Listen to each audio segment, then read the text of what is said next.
Her. So we're going to get started, okay? Yep, I'm ready when you are. All right.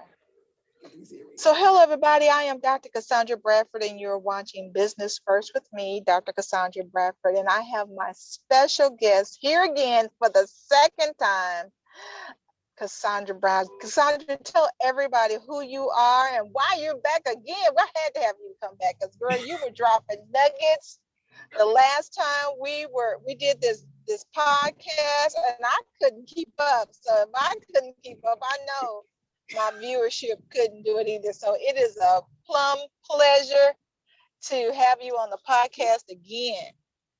Hey, I am so excited and happy, glad to be here, Dr. Bradford. Thank you so much for the second invitation.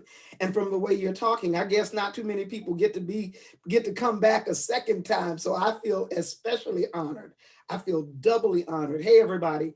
I am Cassandra, Dr. K. Brown, the Tilted Fedora Trainer. I got the name Dr. K. I like to always start out with this disclaimer. I got the name Dr. K from a group of ladies that I met with online for 15 months, every Monday through Friday at 5 a.m. for 15 months. The first time I started to speak and join into the conversation, the leader of the group said, "Oh, you have so much good information. From now on, I'm calling you Dr. K." And the I name call stuck. Dr. K. I Yes, love I it. love It it. stuck. What my I special, love I it. call it my superpower. What I do is help people practically apply universal truth so that they can live in the abundance that God actually ordained for them. Universal truth or universal laws are laws that are the same for everybody at all times, in all places, no matter where or when they live. For example, the law of Mm-hmm. gravity is a universal law. If you throw up a ball in Japan, Mm-hmm. it's going to come down. You throw up a ball in Dallas, Texas, Mm-hmm. it's going to come down. So as long as you obey that law, you actually get to live a wonderful life. But if you decide to challenge that law, let's say jump out of a 10-story building, um, it's not going to go well for you. And in fact, you have not broken the law, you've broken yourself on the law because the law stands. Mm-hmm. Gravity doesn't change, but you do. Mm-hmm. So that's what Yes. I help people do is to know, to understand, and to apply biblical truth, or sometimes called universal law, to their lives so that they can live their best life. I love it. I am so enamored with you. You have no idea, man. When I got off the phone with you last time we talked, I was so I said, girl, you have got to come back. I was over there writing notes. I was writing off the paper. I wrote it all on my desk. And so I was like, wow, this woman of God is absolutely wonderful. So now tell us, now I know you're a coach, so we can't tell it all. But Mhm. how do we apply practical truth? Because some universal truth, a lot of us we don't walk in our own truth. Mm. You know what I That- mean? We'll, mm, we go to all these conferences, we go to all these church services, and everybody got these slick sayings, right? mhm. And so we say that this is what we live by, but really, is it a universal truth? Is it practical, even for our own life? It may be practical for that person who said it. Mhm. What I work at doing is finding those laws that are in scripture and then giving you ways to get those laws to work in your life. There are Yes. three levels of faith. And that's what it all boils down to is what you really believe. There are three levels of faith. The first level is spoken, is what you say you believe. The second level is what you want people to think you believe. The third level is what you Uh-oh. actually believe. The third level is core. The evidence of your core faith is what you do. Core faith is always attached to action. Said faith is you hear something and you assent to it. Somebody says, yeah, give and it will be given back to you, pressed down, shaken over, rolling together, rolling over. You know, everybody quotes that verse. And you go, yeah, yeah, yeah, I Yes. know that's right. I know that's true, girl. Yeah, that's right. That's the spoken. The faith where you want everybody to think you believe it is when you're at the church service, you make a show of giving. Oh, Uh-oh. girl, I always give. Uh-oh. Let me give God my piece. And you throw in your $2 or $3. You throw in your $10. You might have had a little extra. You might want to look real good because you know so and so is holding the plate. So you put in that 20 and you feel good about it because everybody saw you put in that 20. So now they believe that you believe.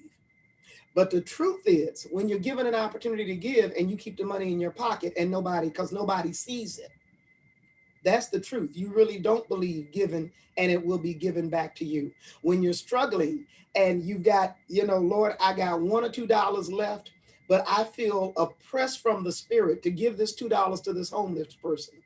And you keep it in your pocket, ignoring the press from the spirit. That means that giving is not really a core belief for you. It's a said, you assented to it in public. You do it occasionally when people are watching. But when it comes to your core, and nobody else sees you, so nobody can give you that hand clap, nobody can give you that pat on the back, you actually keep it in your purse. Mm. So you're not Purse practically snatches. applying, you're not practically applying the law of sowing and reaping, because that's what that law really is. We call it giving, some folk call it giving and getting, giving and receiving, but it's actually the law of sowing and reaping. And She then you're said wondering why giving you're and not, getting. yeah, giving and getting. You're wondering why you're not reaping financially. Well, you're not giving financially, because what you sow is what you reap. If you're not Mm-hmm. sowing liberally, generously, and with a pure heart, you're not going to receive that same way. And it Okay, works so with we gotta go back to that pure heart statement, mm-hmm, because now you're talking about purity. And mm-hmm, people don't want to talk about purity because they got so much stuff that's been tainted, and they like living in that. Okay, I can't say that on. Okay, I can't say that to the past. Okay, yeah, but some people like living in that. yeah, yeah. Some people too. Purity speaks to your motivation. Exactly why are you giving? Just as I said in the example, you're giving so that people can give you applause. Jesus said, if you do your good works to be applauded by men, you have received your reward. Once they give you that hand clap, once Yep. you sit back down in the pew and they say, girl, you really put in $25? Oh my God, you did. Man, are you going to have money to go out to eat? Are you going to have money to get your nails done? Are you going, and you say, I got it like that. Why you leave struggling? You gave the 25 because you got the applause, but it did not honor God. They were prophesying their lie. They were prophesying.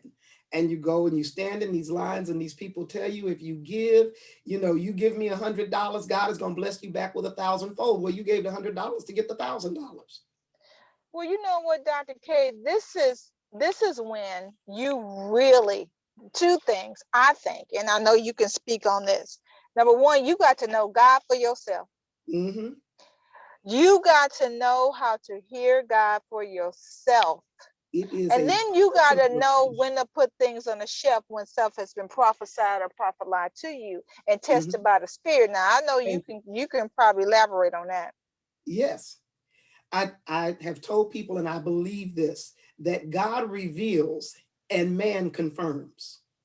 Come We on now. cannot go to man for revelation. God reveals. The truth is revealed. Henry Blackaby wrote a book called The Friend of God, and he talks about Yep. Abraham. And in the first chapter of that book, he says that truth is revealed. Truth is never discovered because God is truth. That's what the word says. God is truth. So when we come up on a truth, what has happened is that God has literally revealed himself. He's opened up his shirt, and now you see the Superman. So Hey, you come see that on now. S, God's true identity. See them So God superpowers. reveals, man confirms. If you're hearing something from a man that you have not yet heard from God, you need to sit on that thing. Don't go running after it. And ask God, God, if he just told me something now, is that you revealing a truth? But typically, my experience has been that God tells me first, and then he sends somebody along who will confirm what he's told me. They will say what he There you said go. to me. And now I've got, because it's now two witnesses. The Bible says, by the word of two witnesses is a thing confirmed. So I've heard God. That's my first witness. My second Mm-hmm. witness is the individual who comes to me and says, you know what I was just thinking? When I accepted my call to the ministry, I wrestled with that thing. I'm not lying. I'm not joking. I wrestled. Because I intentionally, we're not going to get deep into my past, but I Come on now. intentionally lived a life that I knew God could not use. And when God finally did wrestle me down and say, no, there is a call on your life. You have the voice that you have the speaking ability that you have the gifts that you have because of my intention to use it. I said, God, I need a confirmation. Within 2 weeks, I met a woman preacher who was already well established in her ministry, working on her doctorate's degree. I called her up and I said, I think I'm called to preach. How did you know you were called? She said, it's so funny that you called right now because I was just telling my husband that I think that young lady who prayed for the nations, that she's called to the ministry and I wonder if she knows. But I had to wait on God to tell you. And she gave me the confirmation. I've been preaching since I did my trial sermon, and that's been now 30 years. Wow. Now, Dr. K, now I know you do coaching and mentoring and consulting, and so tell me, what is it that I know you wrote a book, and we're gonna get to that because we got to get to that. But tell me what do those people that you coach and mentor, what do you do for them? Okay, you froze for a moment. I think you're going to, what do I talk to those people who come to me for coaching about? We talk about whatever area of their lives they need help on. There is a saying in the coaching industry that the answer is within. So a coach's job is actually to help you go inside and discover what that answer is. So Mm-hmm. when a person comes to me, the first question I have for them is, what are you struggling with? What are you trying to do? Mm-hmm. And my Mm-hmm. mom taught me a long time ago, and I didn't know that my mom was teaching me coaching skills until I took my coaching course. My mom would say, when somebody comes to you with a problem, don't tell them how you can solve it. Ask them one question. Wow, what are you going to do about that? Mm-hmm. She said, that's the question. And then when they tell you what they can do about it, then you come along and say, okay, this is how I can help you. You don't, and my mom had to say that to me because I'm an immediate problem solver. You tell me you got a problem, I'm popping with ideas. Here, do this, do that, do that. Yes. I can take care of this, so let me do that for you. Then, and my mom was like, girl, you like Moses with all them crazy people. There's a story in the Bible in Exodus where Moses is leading this crazy group of people, and he's trying to judge every situation, settle every argument, fix every problem. And his father-in-law, Jethro, the priest of Midian, comes to him and says, yo, man, you just delegate this authority, appoint people, leaders over tens, 50s, hundreds, thousands, and let those guys work up the chain of command. That's actually how we got our judicial system with the initial court, the district court, the Supreme Court. Let them work up the Wow. chain. So you handle only the major things. You can't solve everybody's problem. My mom said, baby girl, you're going to run yourself ragged trying to help everybody who comes to you. And I know your heart is to help, but you've got to do this within reason. You've got to do this logically. So the first thing is ask them, what can they do for themselves? And just in asking people that question, I give them the time to actually formulate a plan, because a lot of times we start crying for help before we think about how to solve the problem. We start crying before we soothe ourselves. As you're raising babies, we teach them to self-soothe. So they start crying. We don't go pick them up immediately. Once we've changed that diaper, once we fed them, once we burped them, everything else is just a complaint for complaining's sake. So here's a pacifier. My son was a thumb sucker. He'd start crying. I just go, find your thumb, baby, find it. He'd get it in his mouth and Yeah. he'd be fine. So it's self-soothing. It's that we're coaching babies and how to settle themselves. So I'm coaching people and how to settle themselves in that situation.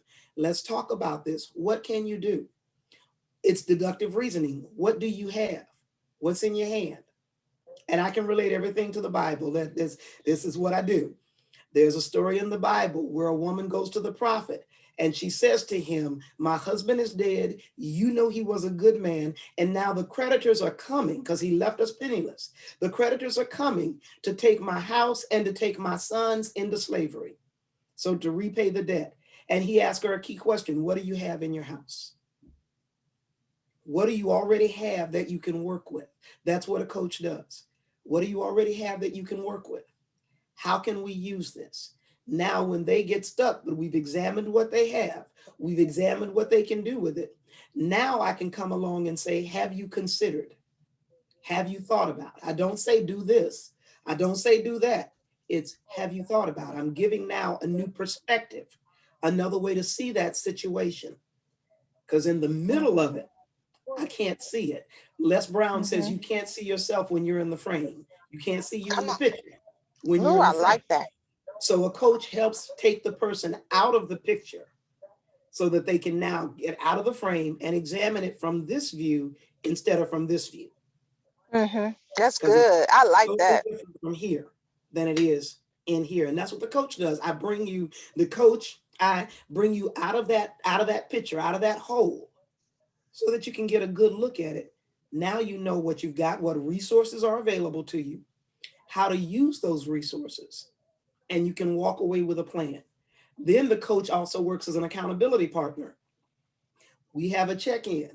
I remember giving a friend advice because I was good on advice. Didn't ask her what she was going to do about it. I just said, do this. And she came back with the same problem. We're talking again. And I said, well, did you do the last thing I told you?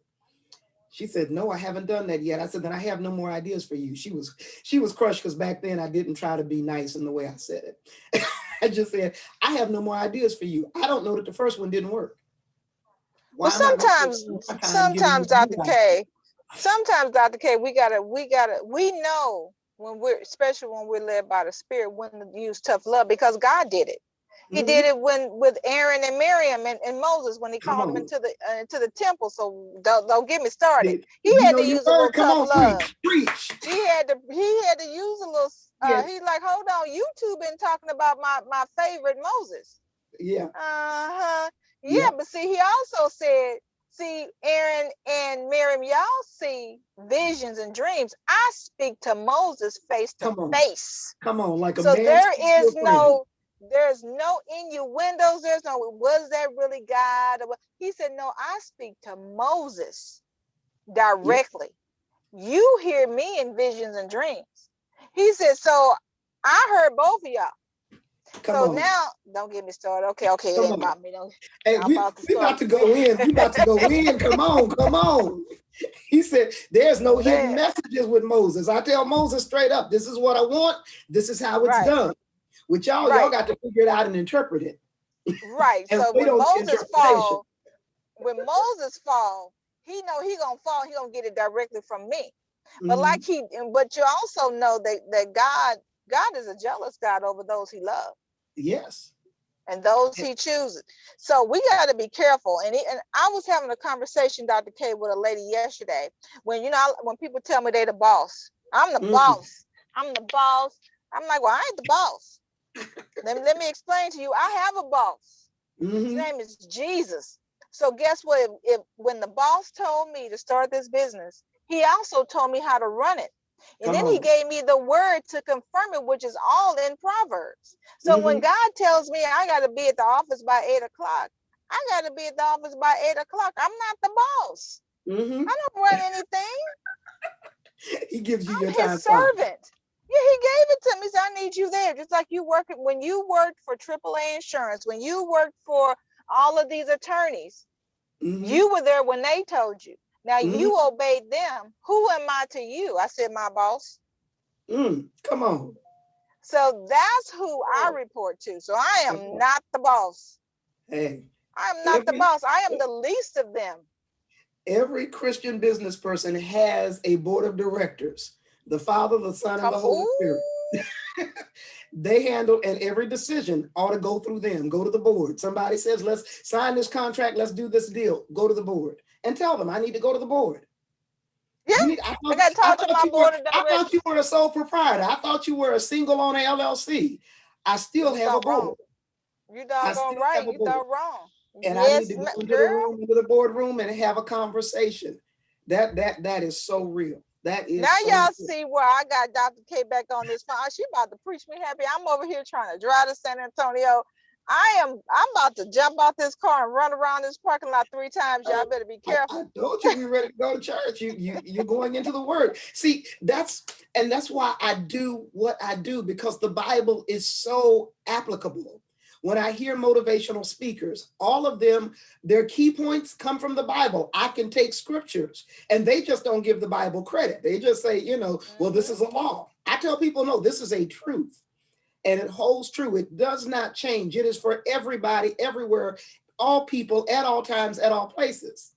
So that's why I use the Bible as my foundation. If you build a building on the truth in the Bible, you build your life on that, it's guaranteed. You're guaranteed to succeed because you're going Yes. to the one who has the best vantage point. God sees everything.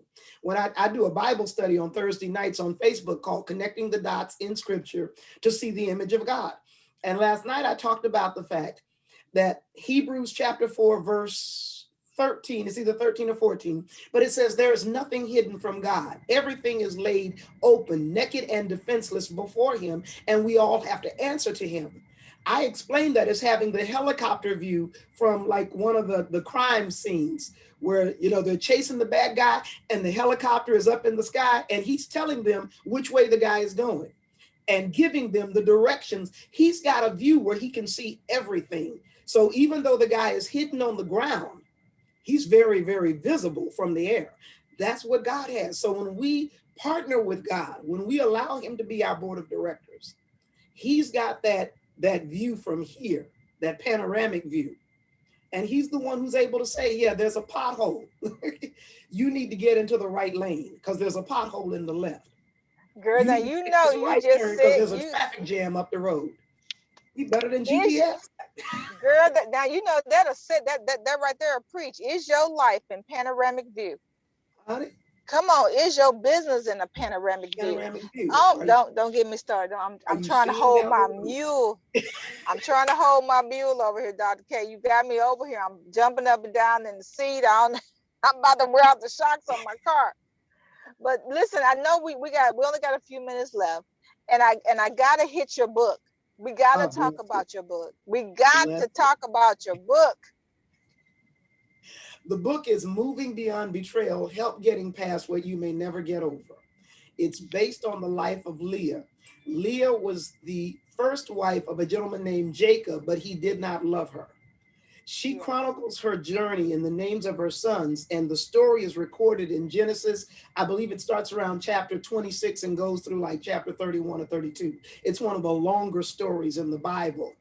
She is told by her father to go and sleep, to commit adultery, to consummate the marriage with her sister's husband.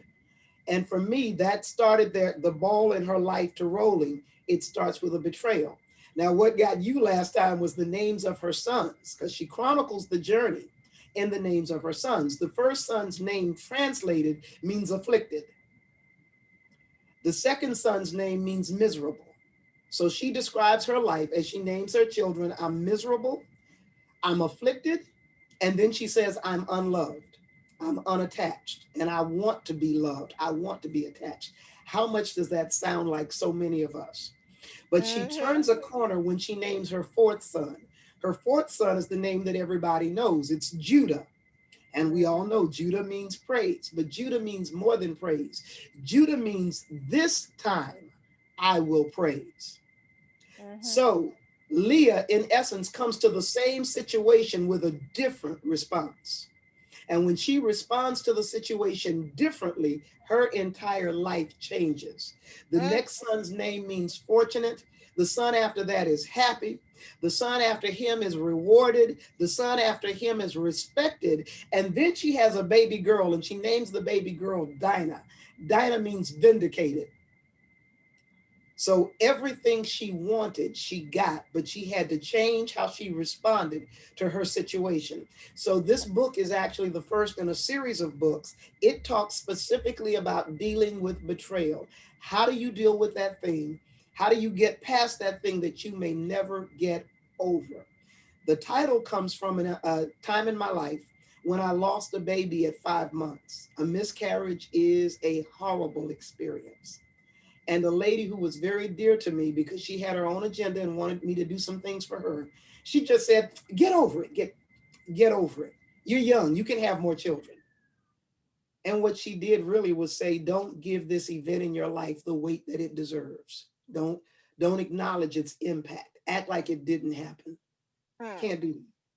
You can't do that. There are major events in your life that shape who you are. They weigh heavily, but that event ought not be an anchor keeping you from moving. Anchors can be good, anchors can be bad. That event, if not properly dealt with, it becomes an anchor rather than a foundation. Mm-hmm. So an anchor holds you in place and only allows you to go so far. You go into a relationship, you start to sense that betrayal and you pull back.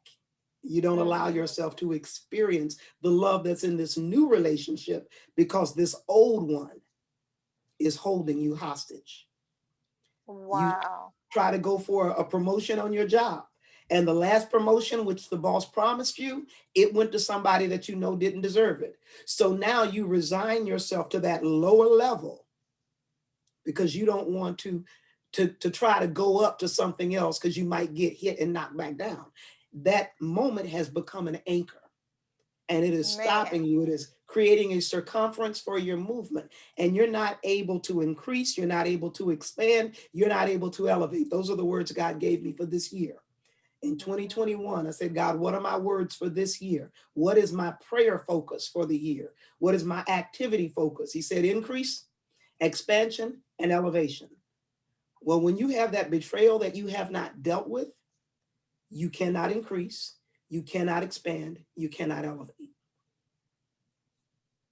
Man, you guys, this is so good. I hope you guys hit the replay and this is going to be on YouTube, just so you guys know. If you missed this broadcast, y'all better hit the rewind button, go back. When you get to the end, go all the way back again, because I know you have missed these nuggets. And I was a member of under Fred Casey Price, who just Mm-hmm. passed away, our You just apostle. passed. And I was taught that if you didn't show up with a pad and a pen, then you need to get out and come Yeah. back. And I've been Yeah. sitting here writing, just like I did before, the names of these children. I'm telling you, this is some good stuff. So listen, we have run way past time. So tell people, Dr. K, how Already? they can reach you. How I know how they can get in touch with you for coaching, for the book, for the Bible study. Let them know what nights. How can they get in touch with you, lady?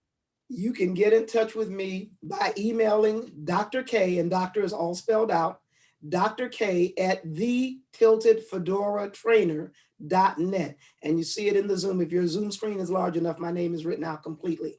You can go to my webpage, www.thetiltedfedoratrainer.net, Dr. K at thetiltedfedoratrainer.net. You can follow me on Facebook at Fedora on Tilt. Everything has to do with the Tilted Fedora. I have a Facebook page where I post different things and different speaking opportunities. So Fedora on Tilt. I'm also working on my Instagram page. That handle is TTFT2020. I just got tired of typing, y'all. And I would love for you to subscribe to my YouTube channel. That's the only thing that's not Fedora. It's actually Cassandra Brown Speaks. And that's because I started it before the Tilted Fedora was birthed. But if you go to Cassandra Brown Speaks, you'll see all my videos. Please like, subscribe, and share and comment. Like, subscribe, share, comment. And do that for Dr. Bradford as well. Help us to grow and expand. Help us to increase. Help us to expand. Help us to elevate in this year so that the way that we have helped you, we are now empowered to help others. Yes, I love it. And hey, you guys, we are at the end of this podcast, and you can always reach me at iamdrcass.com. I'll see you guys on July 17th at the Run Women's Conference at the new Texas Ranger Field. We are on the field this year at Texas Rangers Field Stadium, July And what's that 17th. date again? I got my pen. I got July my pen. I got my 17th. paper. July So I 7th. will. So that is the end of our podcast. I am Dr. Cassandra Bradford. I'm signing off, and I'll see you guys at the top. Bye. All right.